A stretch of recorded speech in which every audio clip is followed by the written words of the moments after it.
The portfolio of Berkshire Hathaway includes both well-known blue chips and more obscure growth investments. Hello, and welcome back to our channel. Here's a look at what stocks Buffett is buying like crazy.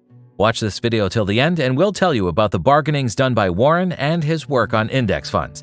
Before we begin, make sure that you've subscribed to our channel. The investment decisions made by Warren Buffett aren't what they once were. In the past some years, there has been a significant change in the equity portfolio of Berkshire Hathaway. One is that Berkshire Hathaway's investment division has grown fond of growth stocks.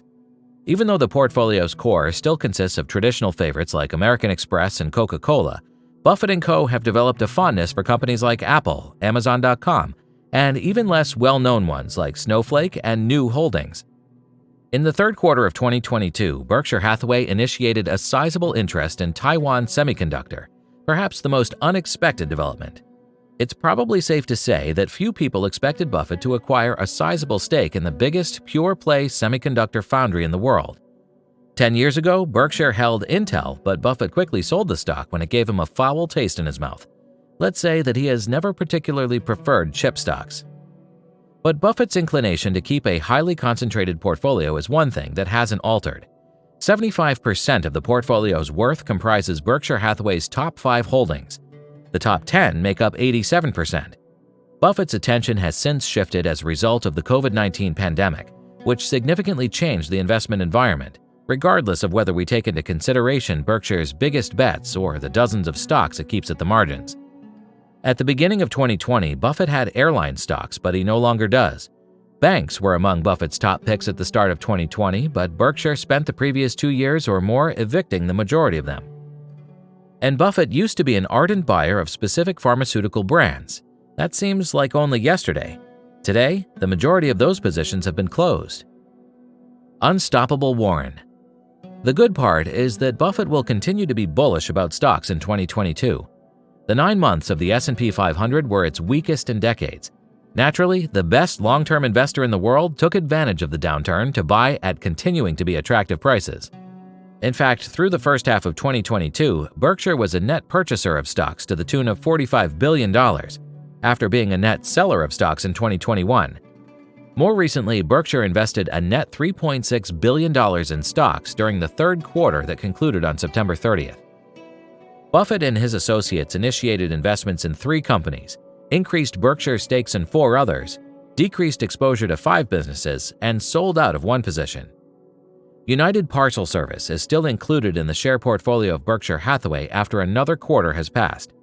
The largest package transportation company in the world has long been Warren Buffett's most minor holding among his stocks.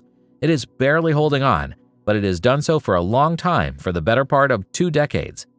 Possibly because he doesn't recall it being there. Uncle Warren hasn't gotten rid of the stock. It wouldn't be easy to find. This is an odd lot, a rump holding, or less than 60,000 shares. It's unquestionably less than Buffett had at the beginning. During the first quarter of 2006, Buffett added UPS stock to Berkshire Hathaway Holdings by purchasing 1.43 million shares for around $113.5 million. This results in an average share price of $79.38. But Buffett never allowed UPS to become a significant portion of Berkshire Hathaway's holdings, and over the years he's reduced his stake to the point where it wouldn't be unexpected if he sold at any time.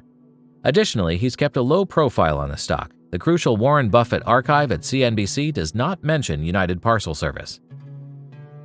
Bargains.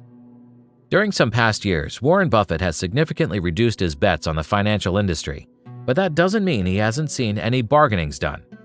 In the third quarter of 2022, Berkshire Hathaway reduced its ownership in Bank of New York Mellon and U.S. Bancorp by 14%. However, Buffett's conglomerate started a small investment in Jefferies Financial Group during the same 3-month duration. By the end of September, Berkshire had invested $12.8 million in 433,558 shares of the investment bank. Due to the position's tiny size, co-portfolio managers Todd Combs and Ted Weschler may very well handle it. How committed to index funds is Buffett? At the annual Berkshire Hathaway meeting this year, he brought up the matter once more, saying that he suggests the S&P 500 index fund and have for a very long duration. Perhaps for this reason, in 2019 he also purchased the SPDR S&P 500 Trust ETF back in addition to VOO. The SPY, the first ETF in the United States, is somewhat more expensive than VOO at a still very affordable 0.0945% yearly, or $9.45 on a $10,000 investment. In addition to being a common investment for buy-and-hold strategies, its considerable volume also makes it a well-liked tool for traders. Thanks for staying throughout. We hope that you found this video helpful. If yes, then please do like and share. Share your review in the comments below. Until next time, stay tuned.